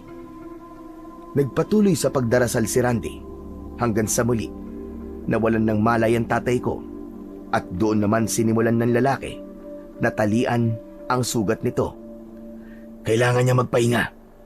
Huwag mo siyang gagalawin. Ikaw naman, magpahinga ka na rin. At sa palagay mo, makakapagpahinga pa ako sa lagay na to? Sundin mo na lang ang sinasabi ko sa'yo. Huwag nang matigas ang ulo mo. Sinenyasan ako ni Kapitan. Parang sinasabi nito na sundin ko na lang kung anuman ang sinasabi ng lalaki. Wala akong nagawa kundi ang tumayo at pumasok sa kwarto ko para magpahinga. Kinaumagaan, nagising ako sa tunog ng sunod-sunod na kalansing ng kutsara at tasa mula sa kusina. Kasabay nun, naamoy ko ang mabangong aroma ng kape. Mabilis akong bumangon at lumabas ng kwarto. Pagbukas ko ng pinto, nakita ko si tatay at si Randy. Magkaharap silang nagkakape. Parang may pinag-uusapang importante. Tay?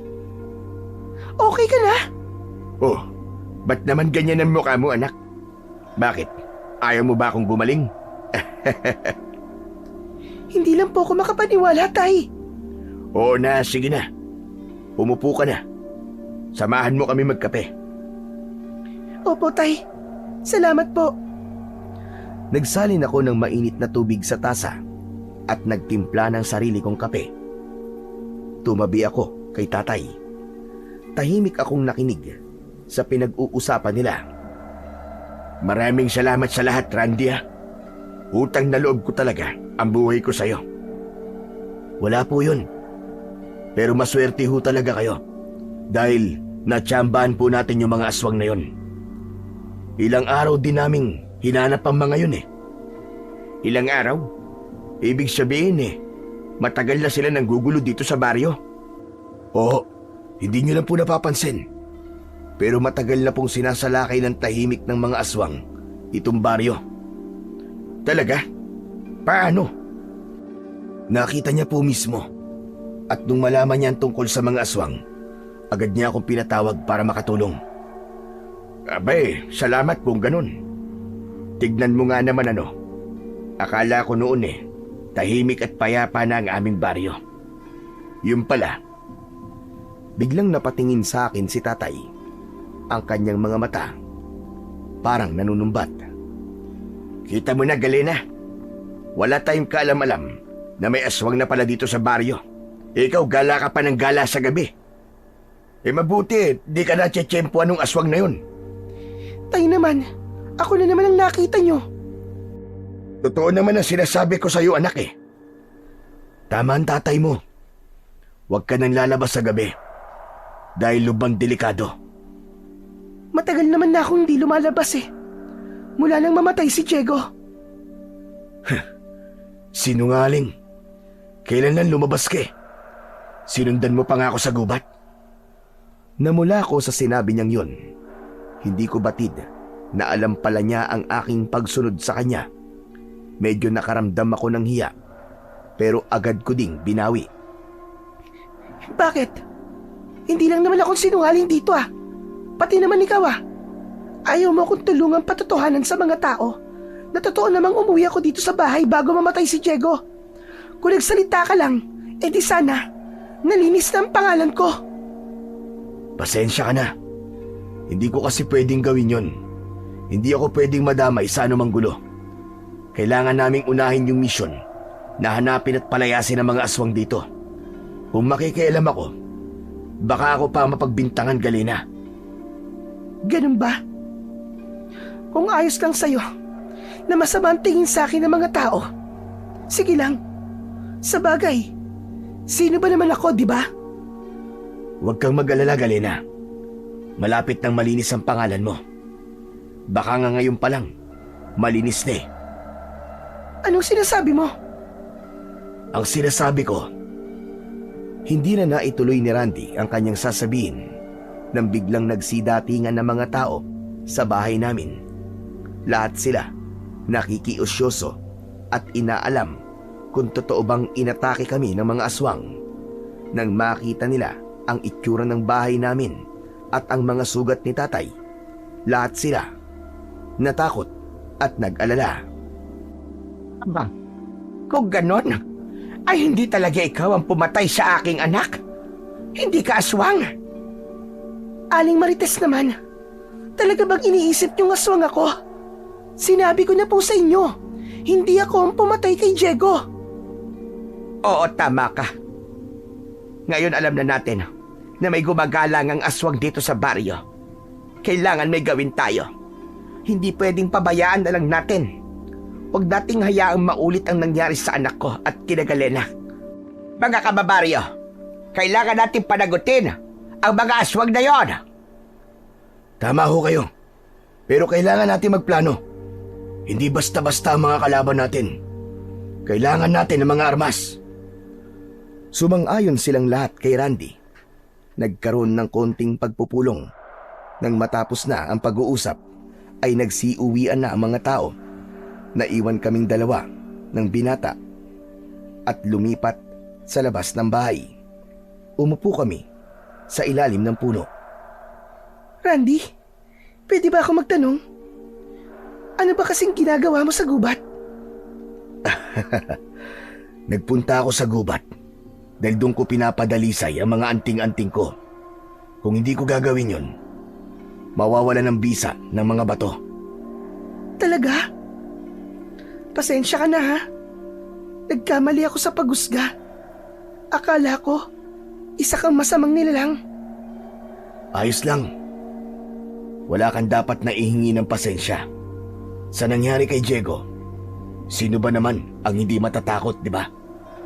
Basta, salamat sa pagliligtas sa tatay ko. At sa akin. Walang anuman yung Galena. Pero may gusto kong sabihin sa'yo. Ano yun, Randy? Gusto kong sabihin na kahit anong mangyari, piliin mo sana palagi ang tama.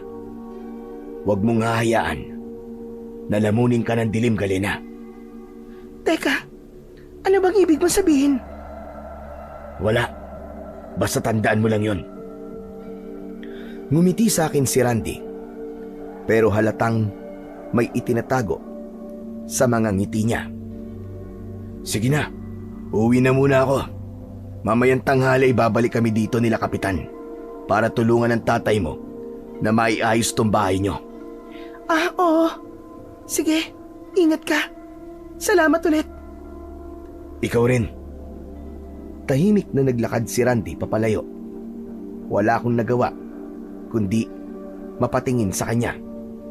May kakaibang kaba sa dibdib ko at paulit-ulit kong inisip ang sinabi ni Randy. Maya-maya pa ay napatingin ako sa kalsada. May nakita akong gumalaw sa likod ng isang puno. May lalaking lumabas mula doon at nagulat ako nang makilala ko siya.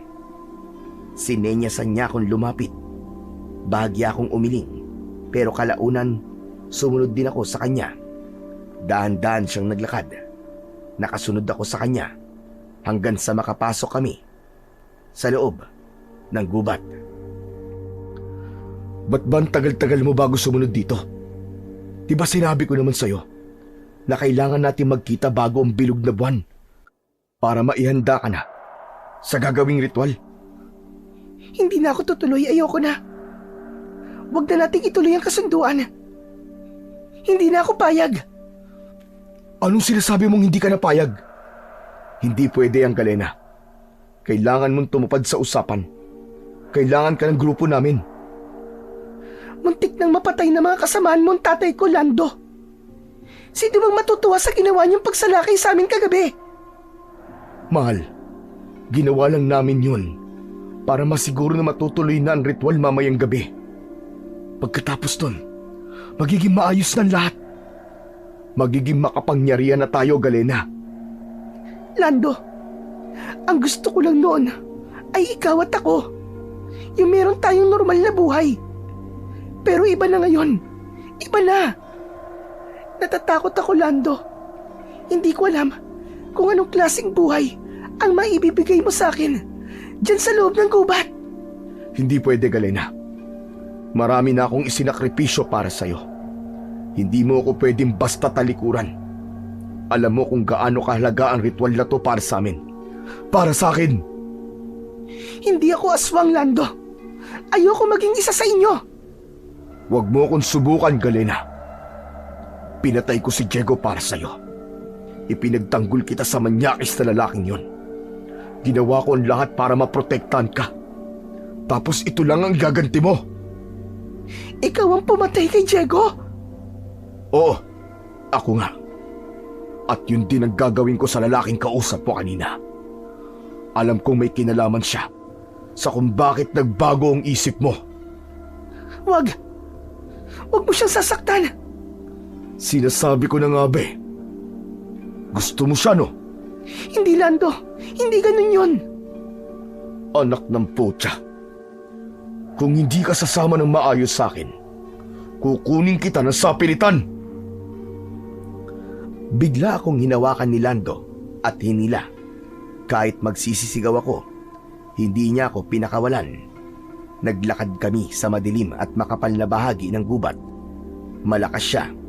Hindi ko kayang kumawala. Pagkalipas ng ilang sandali, ay nakarating na kami sa isang parte ng gubat kung saan naroon ang malaking bato na nakita ko sa panaginip ko. Maya-maya pa, may 3 lalaki ang agad na lumapit sa akin at binuhat ako. Inilagay nila ako sa ibabaw ng malaking bato. Tapos ay tinalian ang aking mga kamay at paa. Napapikit ako sa sakit. dahil sa higpit ng pagkakatali ng lubid. Mamayang gabi, mangyayari na ang ritual. Kapag natapos na, tayo na ang magiging pinakamalakas na nilalang, Galena. Hindi, Lando. Hindi ako papayag sa gusto mo mangyari. Pakawalan mo ako dito. Matagal ko nang pinagsisisihan ang pagpayag ko sa kasunduan nating yon. Hindi mo alam kung gaano ko gustong kalimutan ang lahat. Ilang buwan na akong halos malunod sa alak, sa takot, sa konsyensya. Kaya ngayon nakikiusap ako. Palayain mo na ako. Ayokong maging isa sa inyo. Ayokong maging kasangkapan ninyo. Napatigil si Lando. Dahan-dahan siyang lumapit sa akin. Nakita ko ang pag-igting ng kanyang mga panga. Halatang nagpipigil siya ng galit. Parang awa mo na, Lando. Kung talagang mahal mo ko, kung talagang importante ako sa'yo, pakiusap. Pakawalan mo na ako dito. Hayaan mo na ako. Tumahimik ka! Sinipa niya ang bato. Nanginginig siya sa galit. Traidor ka! Wala ka ng silbi sa akin, Galena. Sisiguraduhin ko mamayang gabi. Mamamatay ka kapag natapos na ang ritual. Ang laman mo, pagpipiestahan namin mamayang gabi. Wag. Wag. Maawa ka. Tumawa siya ng malalim. Yung tawa bang nakakatindig ng balahibo. Sa paligid ay nagsimula ng magsilapitan ang mga kasama niyang aswang. Nakatingin silang lahat sa akin. Naglalaway, parang mga gutom na hayop na matagal nang hindi nakakakain.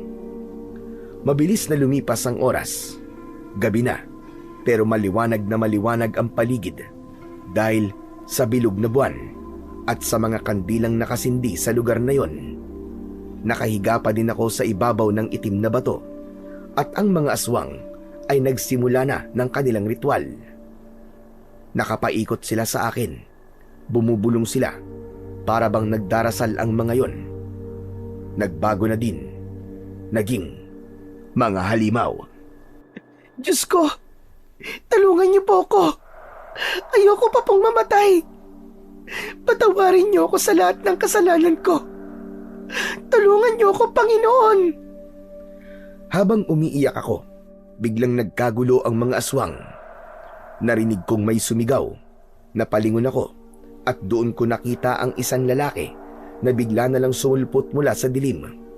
Wala siyang suot na damit pang itaas, pero may nakasabit na kumikislap na medalyon sa kanyang leg. Nanlaki ang mga mata ko.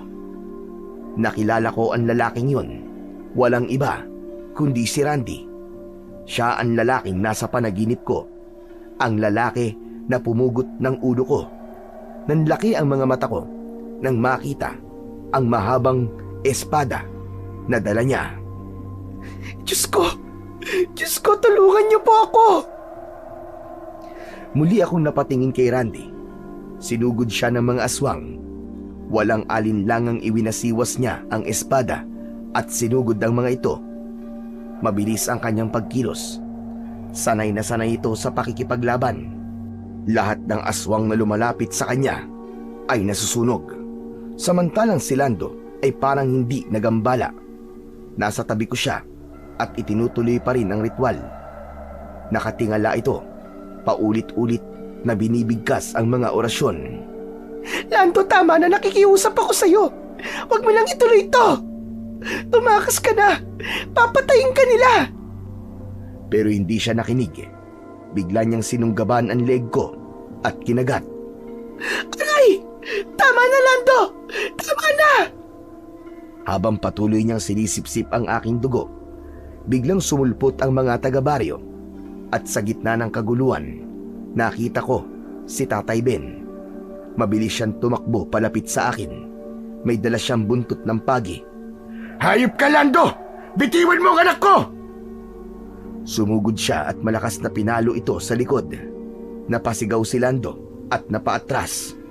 Peste kang hayop ka! Wala kang karapatan na saktan ang anak ko! Habang nagsasagupaan sila, lumapit si Randy sa akin at tinanggal ang mga tali.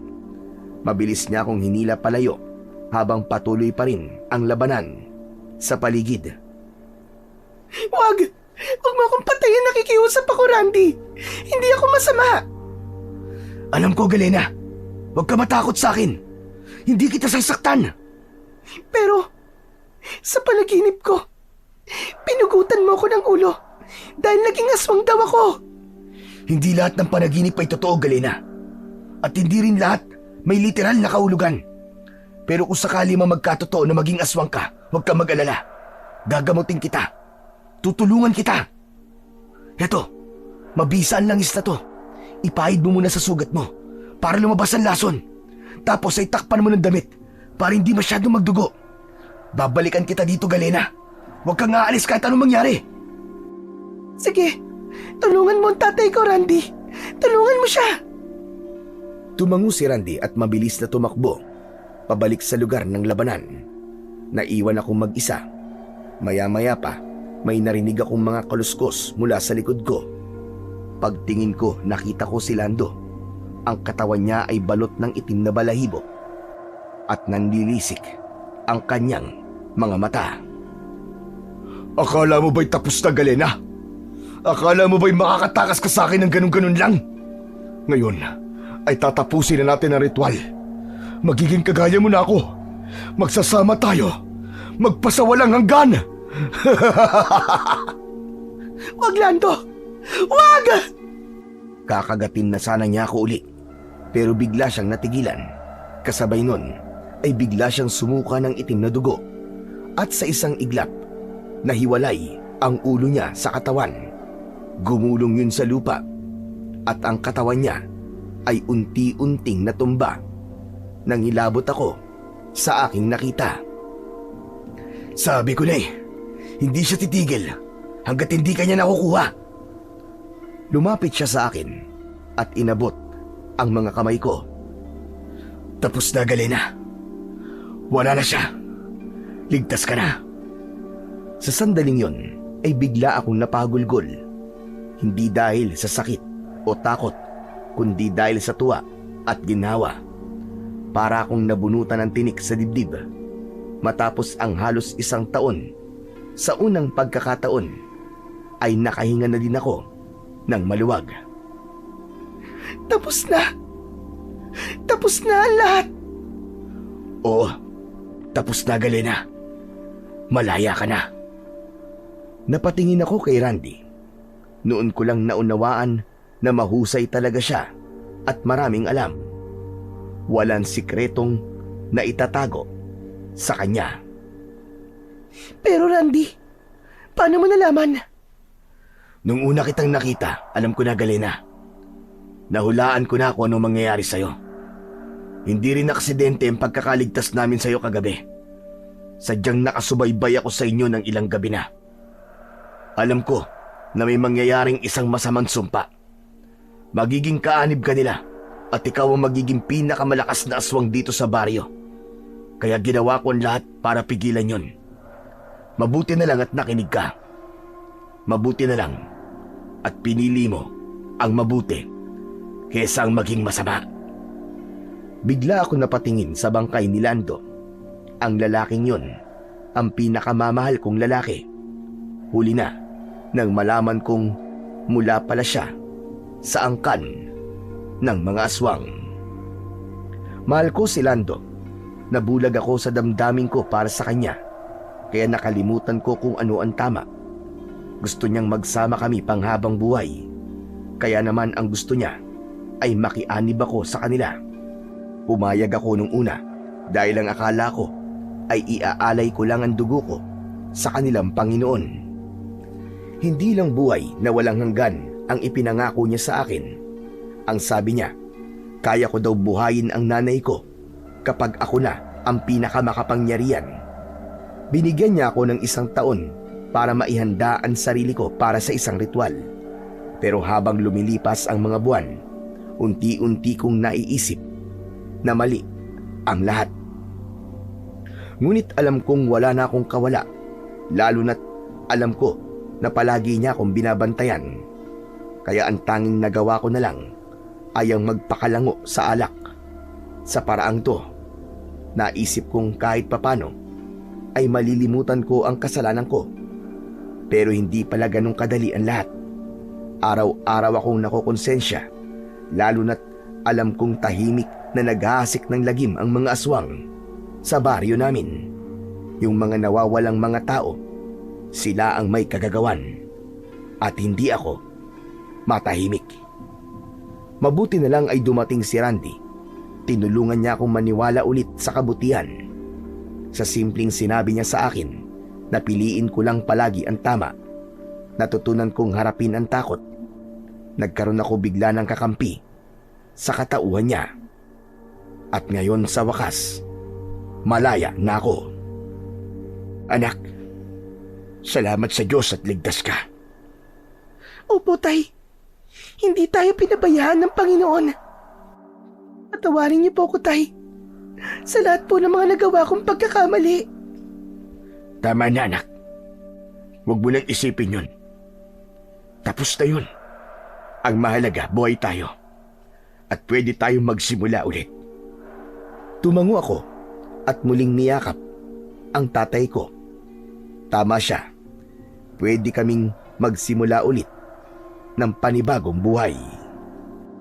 Lumipas ang maraming taon. Si Randy at ako ang nagkatuluyan. Nagpakasal kami at biniyayaan ng 3 anak. Ang panganay namin ang nakitaan namin ng mukhang susunod sa yapak ng kanyang ama. Mahilig ito sa orasyon, sa mga anting-anting, at palagi itong sumasama kay Randy sa gubat kapag pinapadalisay nito ang mga agimat at bato. Bilang magulang, hindi ko siya pinigilan. Alam kong para sa kabutihan ang kanilang ginagawa. Sa ngayon ay masaya ko kasi marami akong natutunan. Ang lahat ng hirap, lahat ng sakit, lahat ng pinagdaanan ko ay may dahilan pala. At yun ay para maranasan ko ang ganitong buhay. Payapa, totoo, at punong-puno ng pag-asa at pagmamahal. Oh, isang tagay pa, Galina. Para tuloy-tuloy ang saya natin.